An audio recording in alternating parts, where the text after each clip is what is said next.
Well, welcome everyone. Welcome to the Janelle King Show. I'm Janelle King, and this is Extra 106.3. And we're doing this a little different because we have gone digital and visual, I should say. We are now on YouTube. So if you haven't subscribed, please go subscribe to my YouTube page, The Janelle King Show. If you're listening on the radio, all good. But if you want to see us, you can go to YouTube. That being said, I have one of my favorite people in the whole world because anytime I need to know something, I know who to go to, particularly when it comes to history, when it comes to just anything that has to do with the foundations of America. I call him my constitutional expert. He is a friend to the show. Let me tell you, John Marsh is the most requested guest I have because I know that you're going to learn something pretty fabulous. And then the way he delivers it, it's always fun and it allows you to really tap into what happened as it relates to this country. So welcome to the show, John. Thank you very much. I'm glad to be here. Always happy to have you. I love our discussions. It's funny because Kelvin, that's my husband for those who don't know. But my husband, Kelvin, said he may be eavesdropping because he also learns a lot whenever we're talking to you. So thank you. All right, let's get started. I wanted to do this because I was recently appointed to the state election board here in Georgia. And before I go to my first board meeting, I knew I needed a refresher and also just a history lesson on elections as a whole, as it relates to America, and a little bit about Georgia. So that's what I wanted to do. And then I felt like, why would I keep it to myself when there's so many people that I think don't fully understand elections, the purpose of it, where did it come from, who was behind it, all that good stuff. So I had to call in my good friend, John. So we're going to start there. Let's start with some foundational stuff. What would you say is the foundation, the starting point of our elections in America, John? Well, they probably started in England, and originally it goes all the way back to the Magna Carta when the royals forced the king to accept a certain set of principles and all of that. And basically, the king needed to have the support of the royals, and the royals were going to provide military when they needed and provide funding and all of that. Mm-hmm. And so that started things off.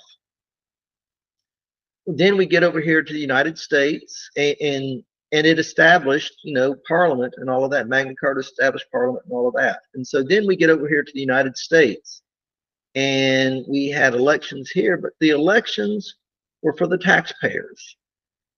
And in practical terms, what that really meant is that the elections were for the property owners. So you had to be a free person and own property in order to vote. Mm-hmm. And that continued for quite some time until we started to establish the principle of one man, one vote. That was established in our Constitution as far as when we were setting things up and we were saying, okay, with the Electoral College, here's how many House members each state has, here's how many electoral votes they have, that sort of thing. Before you go further, can you explain what Magna Carta is, and also explain what was happening prior to one man, one vote? Well, the Magna Carta, originally, it was uppity royals, I guess, if you want to say that, that they didn't like the way they were being treated by the king. And so they came together and they forced the king to sign an agreement saying this is how England would be governed. And so it started to establish Parliament. It gave the royals and I say the royals, that's the lords, the barons, I shouldn't say royals, the nobility. That's probably a better way for me to speak. It gave that nobility a say in how the nation was to be governed. Okay. And it really started to establish the fact that the king ruled with the consent of his people. Mm. And That's interesting. so anyhow, that started off with that. It established a parliament, and they had a whole long list of things. I wish right now I'm drawing a blank when you ask that question of some of the things that were contained in it. But essentially, it established that the king was answering to the nobility. Okay. No, this was primarily a serf um, system then, where unlike the slavery that we had in the United States, the serfs weren't owned. In the United States, we had slaves that were owned by masters or owned by people. Mm-hmm. In England at that time, you had a lot of serfs. They weren't owned by the noble. They were in essence tied to the land. And so whoever owned the land, the serfs owed their allegiance to them. Mm. And so this started that gradual evolution Okay. that eventually wound up with the freedoms that we have today. Interesting. So the one person, one vote, what was it prior to that? Um, it was really tied to the landowners and those people. So the landowners were the taxpayers because that's how you were taxed. Mm-hmm. But we really had two forms of taxation in the United States. We had a tax based upon the land that you owned or your property, and then we had tariffs on goods that were imported. And so that was the two main ways that we had taxes. In the early, up until the 1913, actually, most of our taxes came from the states taxed the people, and then the federal government collected the tariffs, and then they also had remittances from the states. So essentially, the federal government taxed the states, and then the states were the ones that collected the taxes because there was, according to the Constitution, there was not to be any direct taxation of the people. Okay. So did the landowners come together and like did they all each person had their own individual vote, or did they all come together and have to have a unanimous No, they had their votes, and so you would go have an election and all of that, but you couldn't vote unless you were a landowner. Got it. And so, or property owner. Is that the only way they paid taxes at that time? That was largely the way they did it. Now they also had poll taxes, which there again, in order to vote, you had to be a property owner. Okay. And then in some places you also had poll taxes as well. Okay. So who was responsible for coming up with the concept of elections in America? I really don't know. I think that was one of those things that had really evolved out of several hundred years. Okay. Of I think when we got to the United States, we didn't have nobility here. Mm-hmm. And I think that's where the landowners were or the property owners were sort of supplanting the nobility in England. And so I think we kind of adopted what had been sort of the English way. So now in Georgia, well, not just Georgia, in America as a whole, we have our federal elections, we have local elections, statewide, things of that nature.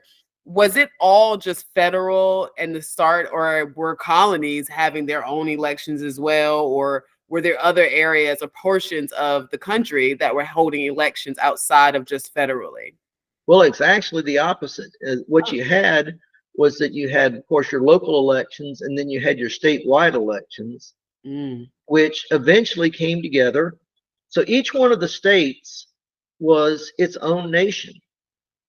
And so when we have the United States, we really are kind of the United, sort of the United Nations in essence, the United Nations of America. And so each one of these states came together. So we started off with the Articles of Confederation that really didn't work out very well. We then had the states coming together, and we had our constitutional convention. But the states had already been taxing and collecting monies and all of that. In fact, one of the problems with the Articles of Confederation was that the federal government had all they could really do was ask the states to contribute money. There was no mechanism to compel the states to make their contribution. So that was one of the changes with the Constitution. So prior to the Constitution, every state had their own election statewide. Did they have local, like counties, or how did that work? Oh, yes. And so, you have, and which is still today, in England, you have your sheriff.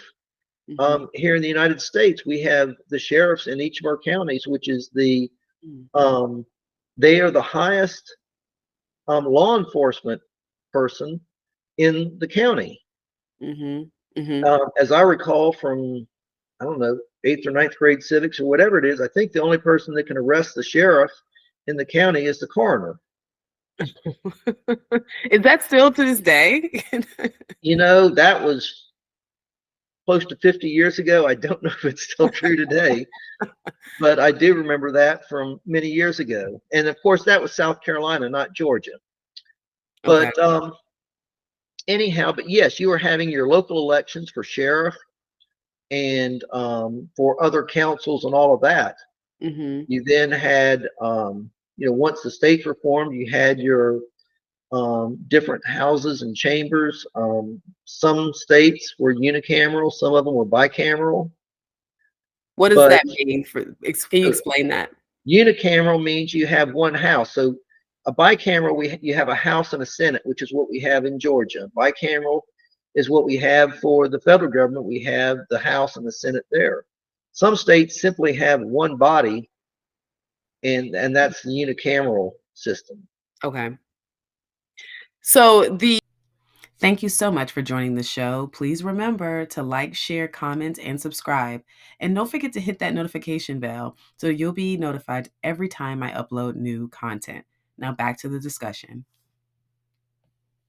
The establishment of our electoral system that came post the Constitution, which then created federal elections. What would you say was the founding principles or some of the philosophies that was surrounding that discussion and starting to have federal elections? Well, there were two things going on. One was that you had 13 colonies. Some were small and some were big. Some, they had just left a colonial England, and so they were concerned about being colonized again. The small states were especially concerned about being colonized by the big states, which is really what led to our electoral college, because they didn't want to have a few large states that could do all the voting, and you could just ignore all of the small states. And that's the protection that we still have today. It really did two things. In an era when even the post took days and days for a horse to carry a letter from one state to the next, we didn't have electronic communications and all of that. You really needed some way that you could hold elections and then be able to transmit that information. And so what the founders came up with is that for federal elections, they would all be state elections, and the only real federal election that you had was the election for president by the Electoral College. Otherwise, originally, the House members were all elected within the state, within their own congressional district. That was left to the states to handle their apportionment and districting and that sort of thing. The Senate was appointed by the legislature. So in our original constitutional environment, the House was to represent the people. And so the people voted for the House members, the U.S. House members. The people voted for their state legislators. The U.S. Senate was supposed to be representing the states. And so it was the state governments, the legislators and the governor that were appointing the senators. Well, that Then, explains why we have all the different congressional, we have a different Congress for the 14 congressmen here in Georgia and then 2 senators, right? Because that explains why. I think some people ask, like, why aren't there senators for each congressional district too? But that's why, because the well, House represents the people and the Senate represents the state. that's exactly right. And so, just like you had one man, one vote, we had one state, 2 votes. So each state had an equal number of votes in the Senate. And then, of course, in the House, it was represented proportionally by people. And that's kind of where it gets back to that one man, one vote. Of course, at that time, it was, with the time of the Constitution, it was free men. And so, and free men, not women. So, anyhow, so that's where things have kind of evolved over the last 200 and some odd years. Oh, interesting. So let's talk about the Electoral College, because this is always up for debate. There are people who feel like we don't need it anymore. There are people who feel like we absolutely need it. I believe we need it based on just the size of California alone. But can you explain so a little bit more detail about the Electoral College and why it's necessary or not necessary today? Okay, well, I'll begin with one of the things of why they had it originally was so that in each of the states, the people could vote for the electors, and then they could all then vote for the president. So if they came to ties or anything else, you could go through those rounds of voting, which would not have worked in a electronic time. But today, it's important for several things. One, just as you mentioned, California being a very large state and New York being a very large state, it forces somebody who wants to run for president to campaign across the entire country and pay attention to the entire country. And that's a good point. There are some people that say, oh, well, just as long as you have a majority vote, but you can have a majority vote with just a handful of states, and then the entire rest of the country would be ignored, and would get back to their great fear of being colonized again. So that's what it goes back to every time. Well, there's that, but then there's the other part to it as well. And one is this forces you to pay attention to every state, but it also cuts down, makes it much more difficult to cheat. If you're going to try and cheat and steal an election, you've got to, in essence, do it in all of these different states, because it's a winner takes all with the Electoral College. So, okay, you've got to win each one of these states, which means if you're going to cheat, you need to do that, as opposed to cheating in just a few big states and getting enough votes. Got it. That you can win. And it also makes it harder to cheat, because you might have a state that actually they were happy with the cheating as long as the way they went, the way they wanted it to go. And so they wouldn't investigate the cheating. And the other states that felt like they had been cheated or whatever, they wouldn't have any mechanism for being able to investigate that. And I think it was it 2004, I think 2000 or 2004, when I think there were claims that there were more people voting. I think it was 2000, that there were more people voting in St. Louis than there were voters or people in St. Louis. And so, that goes back to the old joke about all the dead people who voted in Chicago. That's okay. So we're going to get into that part about the dead people voting and how do we protect that. But before that,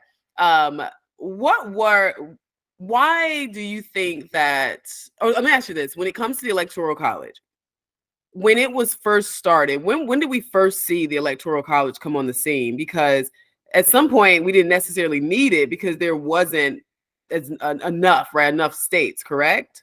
Well, no, that was from the get-go. George Washington was elected by the Electoral College. Interesting. Now, was the Electoral College selected from, like, how did they determine who became a part of the Electoral College for each state at that time? Was I it think a separate election, or they hand select, or who was responsible for putting together the Electoral College in each state? in reality, your election then and even now, you weren't voting for president. You were voting for the electors who were then going to go and vote for president. Now today, you have the parties that come up with the list of their electors, and so while we see on our ballot, Donald Trump or Joe Biden or whatever, what you're really voting for are the electors. And there are laws that say that if you are an elector, you've got to vote for the candidate that you're pledged for, but that hasn't always been the case. There have been electors, faithless electors, that have voted for another candidate. In fact, even in 2020, there was a push to try and get electors to be faithless electors and switch votes. There have been various attempts throughout the country or throughout history of trying to do that. You said that we're not voting for the person on the ballot, we're voting for our electors. Can you explain that a little bit better? Because I don't know how I can be able to explain that. Well, so technically, I don't think that it would ever happen. But let's just say on the ballot, it said people were voting for John Doe. And John Doe won, in essence, won the election in Georgia. So the electors pledged to John Doe would be the ones that would actually go and vote for president. Let's just say something after the election happened, and there was some really great scandal or whatever else, and the electors all decided that they were going to be faithless electors and not vote for John Doe. They could vote for someone else, and those are the votes that actually would be recorded for president. So essentially what you're saying is when we go in and we vote, we are voting because we're voting to tell the electorate what we want them to do as it relates to our state. And the electorate can either follow the majority of what the people have spoken and have said they want for this state, or the electors can go and say, no, I think we want to do something differently. Now, if they choose to do that, are there any protections for us? Or, I mean, I don't know, like, how do you protect that? I know it hasn't happened. And then, like you said, we did see it possibly happening in 2020, but how do we, I mean, do you think that's right? Like, let's talk about that. Because it almost feels like was about 6 people. How many people per state are make up the electorate? You have the number. It's based upon the number of congressional districts. So you have one elector for each congressional district, plus one for each senator. So in Georgia, we have 16 electoral votes. And so when you see on election night in November, and they're counting the electoral votes and all of that, that's what they're really counting. Is how many electors from what state. So a small state might only have 3 electors. There are 2, one for each of the senators, and they're 1 House member. Georgia has 16. California, I think, has 40 something. Yeah. So I think it's 55. It could be for you, right? That's a lot. That's a lot in comparison. Okay, so what happens if, let's say, we go there and the electoral, they're all together, all 16 here in Georgia are together. Let's say 5 of them want to do something else, and then the other 11 want to vote, wants to change it. Is it a majority rule, or do they have to be at a consensus? No, there would be 11 votes for one and 5 for something else. Oh, so it just split, and then the split will go, that's what will show up. So basically, if 5 people wanted Joe Biden and 11 wanted Trump, then Trump will get 11 from Georgia and Biden will get 5. That's right. Interesting. So why is it that they tend to always it seems like they're always in consensus or united. Is it because they just choose to go with the majority, which is what we all decide? Well, no, it's because the way we do things here in Georgia and in all the other states is you have a slate of electors. When you're voting for Donald Trump or Joe Biden, you're really voting for one slate of electors or another slate of electors. And those electors have all promised that they're going to vote for Joe Biden or Donald Trump. Mm-hmm. And so they've all, in essence, already promised that, and that slate of electors is already pre-selected before we ever actually have the election. And then it comes down to which slate is the one that's going to be the actual electors from the state of Georgia. Interesting. Yeah, see, that's a system that I don't think we talk about enough while we're debating whether we should have it or not. I really don't think most people understand it or even understand what's happening at that time. Who decides who represents them in each congressional district as the electorate? So that's where the party appoints the electors. So the Republican Party will have their slate of electors. The Democrat Party will have their slate. The Libertarians would have their slate of electors. Mm-hmm. I really don't know because I don't think it's an issue. It's really come up as an issue. You know, we always have 8, 10, 12 write-in candidates. That's never stand a chance. You know, they get 30 votes or something, 40 votes across the entire state. I'm really not sure what we would do if one of those write-in candidates were actually to win the election. Interesting. Okay, so there's 16 that have agreed to support President Trump. There's 16 that's agreed to support Biden, you're saying? That's And correct. then whoever, now with both of them on the ballot, we then have like the 16 that go and say this is who the state is, you know, who won the state or where we're putting them. How is that determined? Because now we're looking at what, 32? Right. There's 32, but it's only one slate or the other. So essentially what happened here in Georgia in 2020, as a good example, is Biden won the election. And say, so there's his set of electors. We just had this big lawsuit, and we've had the criminal case over in Fulton County, where they're claiming that the Trump electors were falsely acting as a false set of electors. What they were saying is that no, they had to, the electors from the state of Georgia had to submit something on a date certain. There were court cases out there pending as to what was going to happen. So they were saying, well, in order to preserve Trump's rights, if the courts decided for him, they needed to meet and cast their votes. So they each submitted their votes, and of course the Biden votes were the ones that were counted. Okay, so go ahead. So what you're saying is we all go to the polls, we vote. Right. If the majority says that Trump, or let's say like in 2020, the majority, it came up that the majority of voters said that they wanted Biden. Right. So that activated his 16 electorates. Right. And then they then vote and they cast their vote. And that's how he received the full 16. Full 16. But if Trump had, like, let's say we found out something was wrong and Trump now is the presumed nominee or the winner of the state, then that would mean that his electors will be activated. So what he did was made sure there was a backup just in case that happened. That's exactly right.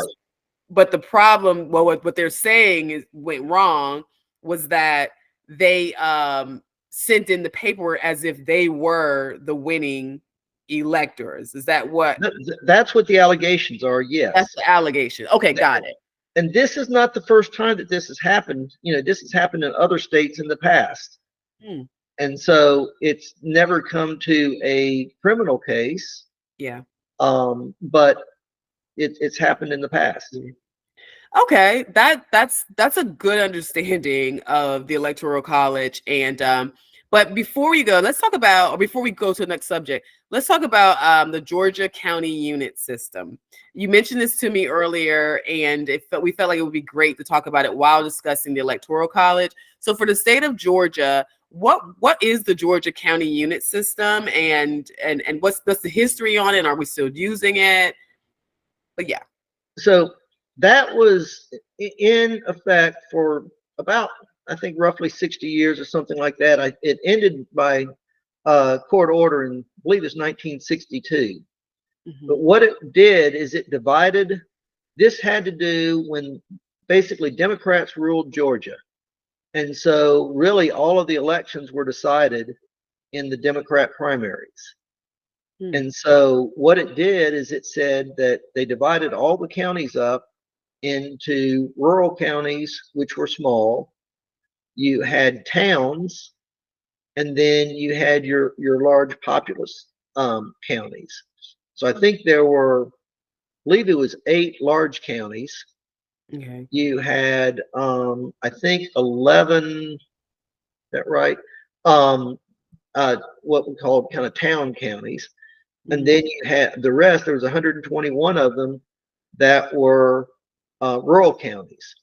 So the rural counties got 2 votes. The town counties, the middle ones got 4, and the large ones got 6 votes. And so whatever candidate in the primary won that county, they got all of the votes from that county. Kind of like the Electoral College, but that's what they did. So what it did is it kept all of the power, and it gave all of the power to the small counties, because you had 121 of them. They combined had 242 votes.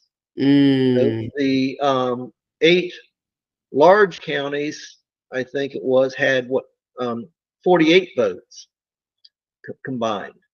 Interesting. And so that caused the small counties to pretty much control everything because the majority had the majority. That's exactly right. And there it had a lot of incentive for a county to say, oh, we're going to split into 2 different counties, because now you had 2 small counties. And do you think that's why we have, standpoint. so in Georgia we have 159 counties. Do you think that's why we have so many counties? I think that it certainly would be an incentive for that. I think probably the bigger reason for that is that it was just hard to get around. And so if you needed to be able to go into the county seat to vote, it used to be you went into the county seat to vote or whatever, or you needed to go to the county seat to go to the courthouse to do all that kind of thing. I can remember my grandfather. So my family's from Johnson, South Carolina, which is just north of Augusta. I remember correctly, it's only like 19 or 20 miles. When I remember my grandfather, who was born in 1899, talking about how when they went to Augusta, it was an all-day affair. And so that's going, 20 miles, and we drive 20 miles to go out to eat. Right. But they were, I'm assuming he's on horse and buggy. So that would have been a lot longer trip. It would have been a horse and buggy or perhaps a train. Yes. Okay. And he was going from, now why was he coming to Augusta from South Carolina? Because that was the next biggest city. That was only about 19 or 20 miles away. Okay. Gotcha. Okay. So when it comes down to eligibility to vote, I know you said originally it started that you started with having land, like you had to be a property owner in order to vote. What was the next? How did it get to the point where now you have to be a citizen? What was the migration, I guess I should say?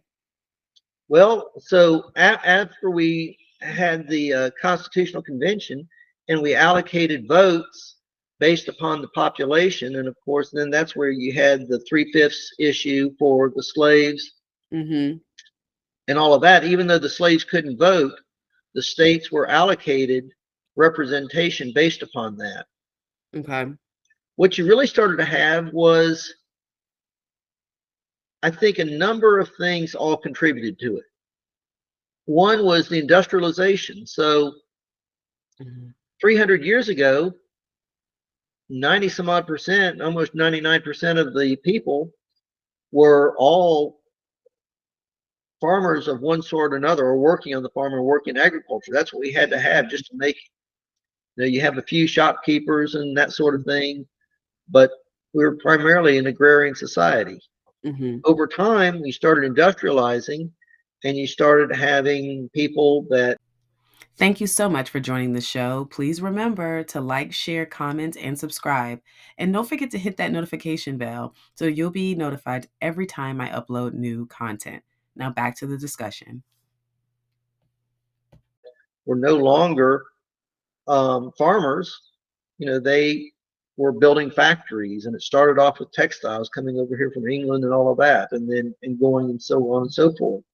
And so as the country started growing and diversifying, there was more and more of a pressure to broaden the vote. And I think there again, it was one of those sort of evolutionary things that happened, which eventually led to the women's suffrage movement. And that just happened in the 20th century. And so all of these things, I think, are kind of an evolutionary thing. And it's not usually one cataclysmic event that causes something. So it just over time, people wanted to expand. Do you think it was some of the debates that people were like, well, I can win if more people could vote. So let's bring in, allow other people to vote, even if they're not property owners. And then we have, now obviously we have to let women vote, and then minorities, we got our right to vote. And do you feel like all of that was probably centered around people wanting to win, and they just felt like they needed more support? Or was it just due to activism and people really fighting to achieve this goal? Like, which one do you think carried more weight? I think it's really, you got two things. One, you always have the politicians having self-interest. But I also think that the activists, and here's the thing about it,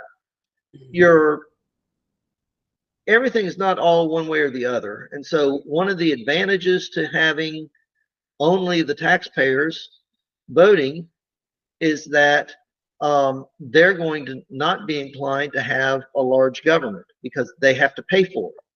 Right. Once you start having people who aren't taxpayers, who don't have an investment in the government and all that, then it becomes very easy. And I'm trying to remember the quote off of the top of my head about basically democracy lasting only until the voters realize that they can vote themselves goods or monies at the expense of someone else. Which is what we're starting to see right now, where we've seen this huge explosion in the growth of government. Right. So as you were talking, that made me think about just overall the 3/5 compromise. And I know you talked about that before in another show, but can you just touch on it for the people who are watching now? Because I know there are gonna be people that will say, let's go back and talk about that. But can you adequately explain, and accurately, I should say, explain the 3/5 compromise, because it gets so misconstrued? So there's two parts to it, and it kind of goes back to that whole idea of money and power. And so ideally, the slaveholding states wanted to have the power of having more representation. So they wanted all of the slaves to be counted as a whole person for purposes of allocating representatives and all of that, electoral votes, and persons, House members in the United States House. However, they didn't want to be paying taxes on it, because the way the federal government was taxing the states was based upon the population. So the slaveholding states said, we want to have the power, and we want to have the House members and the electoral votes and all that, but we don't have to pay taxes on these slaves. The non-slaveholding states were saying, we don't want to give you the power for these slaves. They can't vote, but we want you to pay taxes on them. And so the slaveholding states were saying no. And so this is how they came to that 3/5 compromise. It had nothing to do with the value of the slaves. It all really had to do is to who voted and who paid for things. And we actually, being a Black American, it actually was beneficial to have the 3/5 compromise, because without that, the South, which had majority of the slaves, would have had majority of power as well, which then could have led to the prolonging of slavery. Correct? That's right. Although, Walter Williams argued that by the time we got to the Civil War, that slavery was already it had sort of peaked, and that decline was going to happen. But yes, it certainly would have. I think we would have had more slaveholding states. We would not have had the Missouri Compromise. Yeah. And go ahead. I think with Walter Williams' perspective, I've thought about that a few times. And for those who don't know, Walter Williams is just he's just a smart guy. But one of the things that the point he was making was that the Industrial Revolution was going to weed out slavery anyway, because you can't, there's but so fast, or there's but so much you can produce as it relates to with manual labor versus industrial labor. Is that correct? That's right. And the thing about it is, one of the problems with slavery is, how do you motivate a slave? And so they're going to do just as little as they have to. And so, whereas if you're paying somebody, then okay, well, you can offer them wages and raises, health other kinds of things to incentivize them. Gotcha. Interesting. Okay, we have to dive into that another time. Now, I will say that that by the time of the Civil War, there were a lot of masters that were offering their slaves bonuses or whatever else for doing various things to help to incentivize them.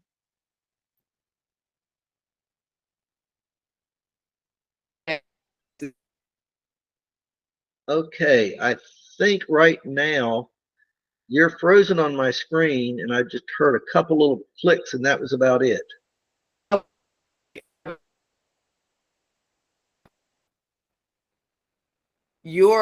Everything's good on my end, and you are you're not frozen. Am I still frozen? Yeah, no, you come back now. Okay, is it better? Okay. Yes. All right, cool. I'll edit that out. Okay. So that's an interesting perspective, and I definitely think that that's something that we can talk about a lot more, because there are people who really believe that the Civil War was absolutely necessary for ending slavery. But there is something to be said about competition. And ultimately, the whole point of slavery was so that you can produce and compete as a business owner.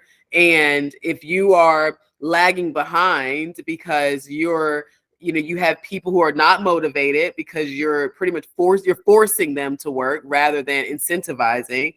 And then on top of that, you have industrial machines coming into a play, and that's able to produce more than individuals. You're right. There is something to be said about whether or not it was going to eventually weed itself out simply through competition. That's great, right. great point. Great point. So, all right, let's talk about checks and balances. Okay. What do you believe was the vision of our founding fathers to create a checks and balance in government? What they were really trying to do is harness human nature.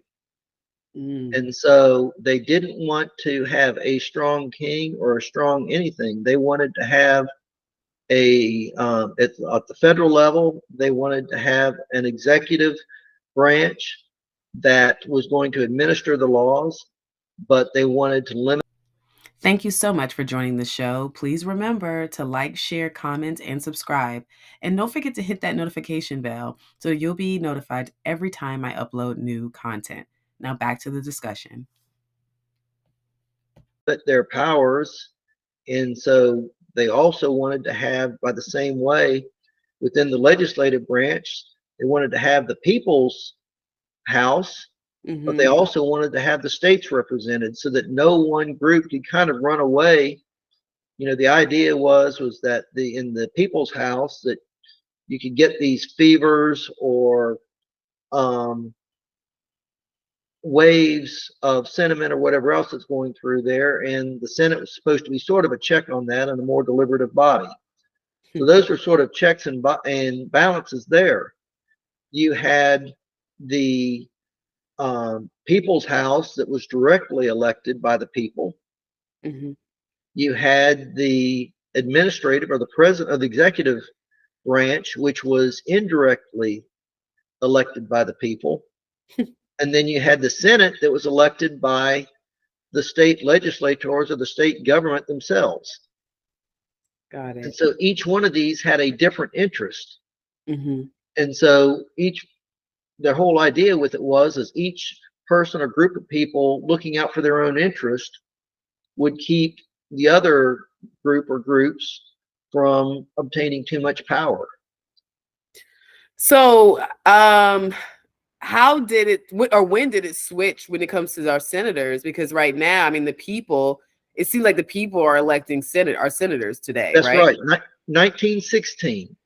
Okay. And so we had two things that happened. And we had the direct election of senators. We had the 16th and 17th Amendments. So we had the direct election of senators, and we had the income tax.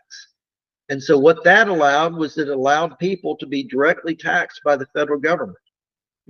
Prior to that, taxation could only be apportioned amongst the states based upon population. And so that changed the entire incentives, as we were just talking about, of the Senate. So prior to that, the senators were answering to the state legislatures and the state governments. Interesting. And so from that standpoint, and the state governments were in essence paying the taxes into the coffers of the federal government. So the U.S. senators didn't have any incentive to go handing out goodies just to try and buy votes. There might have been a little bit of corruption if they wanted to try and hand out goodies to their friends. But you had the other senators that are saying, wait a second here, we're not paying for your friend to get rich. Right. And you had state legislators that were saying, hey, we're not collecting the taxes to give to you to give money to your friends. If anybody's going to give money to their friends, it's going to be us, not you. Right. I mean, that was the whole point of the American Revolution, right? We were just tired of being overtaxed and controlled. That's right. Tired of being taxed and controlled. And they wanted to keep things local. And so 1916 completely changed the complexion of the United States government. And so we now have the entire legislative branch that is elected by the people, as opposed to what we had before, which is always a good thing, right? When you give more power to we the people. Well, see, I don't know. I mean, here's the thing about it. You had certain problems. So there were some states that had problems. So because each state set up the way that they would elect their senators. And so you had some situations where states weren't sending their senators to the U.S. because one party controlled maybe the legislature, and then the governor didn't like the legislature's candidate, and the legislature didn't like the governor's candidate. And so they're bickering, and they didn't end up sending anybody. That's some of the problems. But now we get in the situation of but the good thing of it is it represented the states, and they really were paying attention to the states, and all the power was largely kept to the states. Our budgets were just trivial amounts federal budgets were trivial amounts compared to what they are today, not because of inflation, but because almost all of your government happened on the local level, not on the federal level. Once you had senators that were directly elected by the people, then they had the incentive to go hand out the goodies to the voters, this voting group or that voting group, this block or that block, to get themselves elected. Okay. So, and that's kind of where we are now. That's exactly where we are now. And we have the endless campaign. Yes. You know, before the states would send the senators up there. They were really answering to, let's just say in the case of Georgia, 237 people, the governor, and then the House members and senators. Whereas now we have this continual election. As soon as you get elected, you're already starting to raise money and do all the other things to get yourself elected as a senator, even in 6 years. Right. Do you think? Go ahead. No. I was going to say it also potentially contributes to corruption, because now you have to raise so much money, and it's so difficult to get elected as a senator that you're always looking for contributions, and where do you get your contributions from? This lobbyist and that lobbyist and everything else.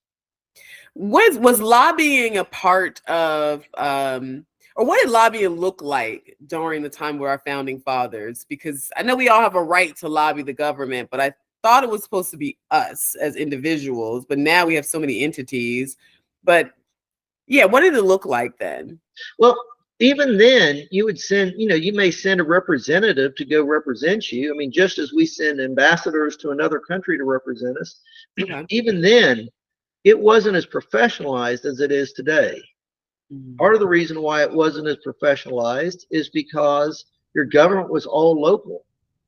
So and I don't have the figures in front of me exactly right now, but just as a very good example, in 1850, in current dollars, so as we think about things now, the federal budget was only about $50 per person in the country.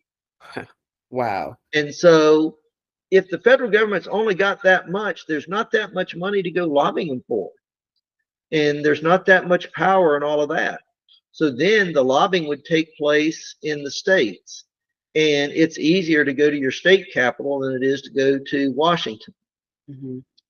And then even within the states, so much of the power is dispersed out to the local governments. And so there it's easier to go to your county seat than it is to go to the state seat. So basically, the reason why it was only $50 per person is because we didn't have, the government wasn't, they didn't have so many programs. There wasn't so many things that the government was responsible for that was connected to your everyday life. Would you say that was the reason? That's absolutely it. I mean, and part of it is that there are some things that have changed now because of technology. So in 1850, if some other country is going to attack us, it would take them months to put their soldiers on boats, send them over here, and all the other stuff. Now you can send missiles from one side of the world to the other in 15 minutes. So we had to have, we really do have to have standing armies and defense and all of that now. Yeah. Or we could just be taken over. Then things didn't happen that quickly. So they had much, much smaller militaries and that sort of thing. We had no federal road networks and all of that. The interstate system, which was the Eisenhower interstate system, came in under President Eisenhower. So just saying in the same vein as elections, of course, but let's talk about how election laws were affected or changed over time, because it's not like the Constitution where we don't mess with it. It just stays there. With election laws, they tend to always kind of fluctuate, adjust, change over time. What was the mechanism utilized to change election laws during the time of our founding fathers? It's whatever each of the individual states set up. Okay. So it's the same as now. Same as now. That's right. That hasn't changed. Okay, that's great. I mean, finally, it's like something that hasn't changed, right? Right. Yes. Well, it's changed. The states have changed things over time individually, but the overall process is the same. Yes. Okay, so the Articles of Confederation, did that affect any or influence any of the election laws or the decisions around elections? I think it. Well, yes, it certainly it created a much stronger central government that we had, federal government. Mm-hmm. And so before you had representatives that were all kind of going and meeting and they all kind of bickered and did all their other kind of stuff, but they had no real powers. Yeah. And so it set up a more organized way for how the states were going to send their representatives to how the states were going to be represented in terms of numbers and what they were going to do, to have these representatives and all of that, Yeah. Okay. Man, there's so many questions I can ask, but I don't want to take up too much time. But let's just start. Let's close with this one. The party system, the two-party system. Everyone is saying that George Washington never wanted us to have a two-party system. Is that correct from what you've seen or you've studied? And if so, how did we get here? Well, the founders were really concerned about factions, which essentially became parties. But almost overnight, factions came up. What you had was that you had those that were primarily the agrarian looking. You had those that were more cosmopolitan looking. And so almost from the get-go, you started to have these factions. And part of it really comes about because it's just differences in beliefs, differences of circumstances. And and with that, people, you've got to go in any kind of body where you've got to get enough votes and enough people to agree. You start looking for your friends and making friends and all of that. And so then the next thing you know, you kind of have these factions. And as much as they warned against factions, I think it's a fact of human nature. Yeah. So when we talk about the factions that we're dealing with right now, whether you have, the Republicans, the Democrats, the Libertarians, Tea Party, Green Party, I mean, it really goes on and on and on. That's very normal to American history. And it's probably going to continue on. There's no way to really control it because of human nature. It's true, not just of U.S. history, but of world history.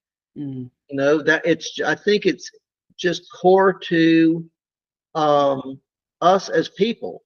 Yeah, the tribal. You have the Pharisees and the Sadducees. That's true. That's true. It's a great point. Do you think we need a two-party system, or do you think we should have several different parties represented? And what do you think is the best way to deal with this? The two-party system is probably better for long-term stability. When you look at countries that have tens and tens of parties and all these little parties and all these little factions, you had Italy that went through, it seems like sometimes the governments wouldn't even last a year until, they kind of came together to elect a prime minister, and then part of the group that helped elect them broke off because they got mad about this, that, and the other. I don't think that legislatively the two-party system is good. But we don't have a legislative two-party system. What we really have is a two-party system because we have a winner-take-all system. Right. And so that kind of leads to a two-party system. Okay, just naturally, just going to narrow it down. Yeah. Okay, well, I appreciate this brief, historical lesson on elections. I am more and more intrigued, particularly with this new appointment. It's allowed me to look into elections on a different level.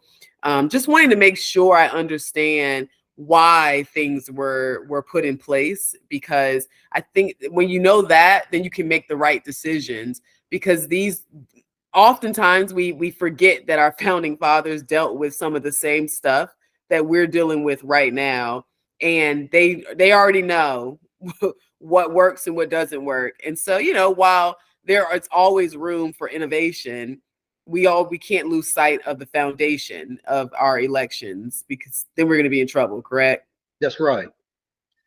Is there anything as you're closing, is there anything that you saw or you heard or read about as it relates to historically in our elections that you believe is the cornerstone of being able to maintain a strong country, a strong republic? Is there anything from back then that we either don't do now or we should be doing that you feel is the cornerstone of elections?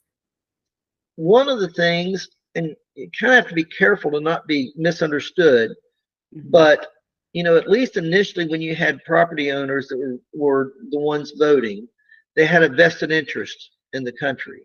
And I do think that everybody needs to have a vested interest in the country. That's one part of it. The other thing, and I remember when I was in school, there was this little paper that was put, I don't even remember now who it was put out by, but it was for students. And in that, they were talking about a proposal out in California to have the people in the insane asylums vote. And the way they were going to vote is they were just going to give them pictures of candidates and they were going to point at who they wanted to vote for. And what that really demonstrates is that the people that think that they say that voting is important and all of that, but they really don't believe it, because if they really believed it, then they would believe in having an informed electorate and not just, oh, who looks good to me or whatever. And one of the things that is true is that everybody in the United States that is eligible to vote votes. Okay.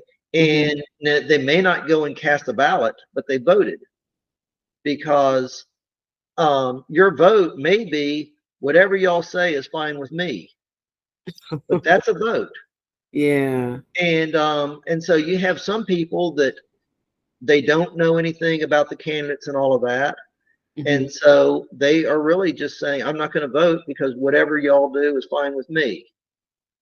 Well, that leads us to the dead people voting and people who are ineligible voting, right? Well, I don't think that leads to that. I think that it's two different issues.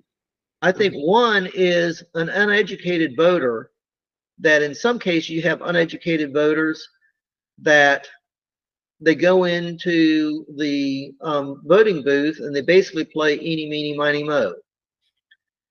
And you're really not serious about voting, right, if you're just picking somebody. And we know through lots of statistics and all of that the first person on the ballot picks up a certain number of votes just simply because they're the first one.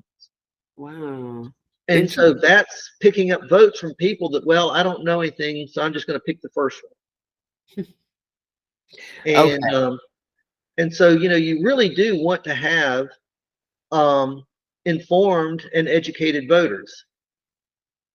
And you don't want to keep people from voting that want to vote, but like I say, you don't want them playing eeny, meeny, miny, mo.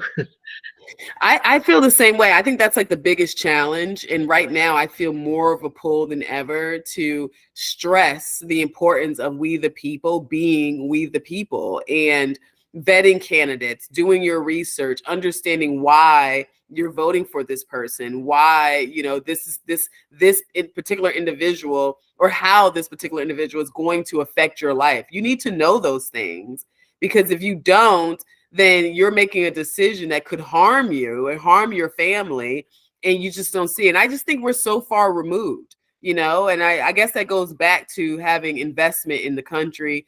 And I feel that if you're in America, we all should have that patriotic, or feel that patriotic investment in this country, given there's no other country on the planet that offers the freedoms that we offer. That's right. But one of the things where you were asking about the other question, which comes down to dead people voting and all of that, and that's where,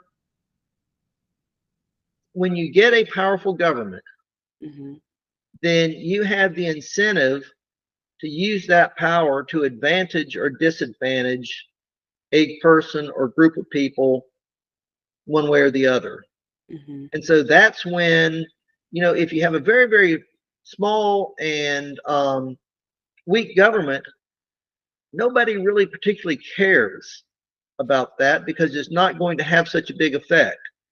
When all of a sudden, you've got billions and trillions of dollars and this, that, and the other that are on the line, now all of a sudden, you have a vested interest in saying, making sure that my guy wins. And so that's where it's far more tempting to have your dead people voting, voter intimidation to keep the other side from voting. All kinds of tricks and all of that really come out of having a really powerful government. So the moral of the story as we close is local, local, local. Your local government, your state government, that should be the most powerful government, but unfortunately it's kind of flipped on its head.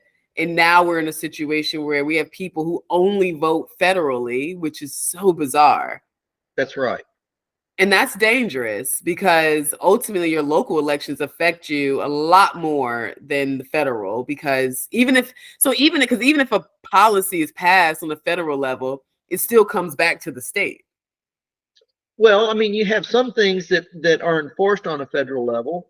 And we're starting to see some things now where states are telling the federal government, we're not going to enforce this law. That's a good thing, right? That's bringing us back to our roots. It is, but it's where you're starting to see these tensions between the state governments and the federal governments from that standpoint.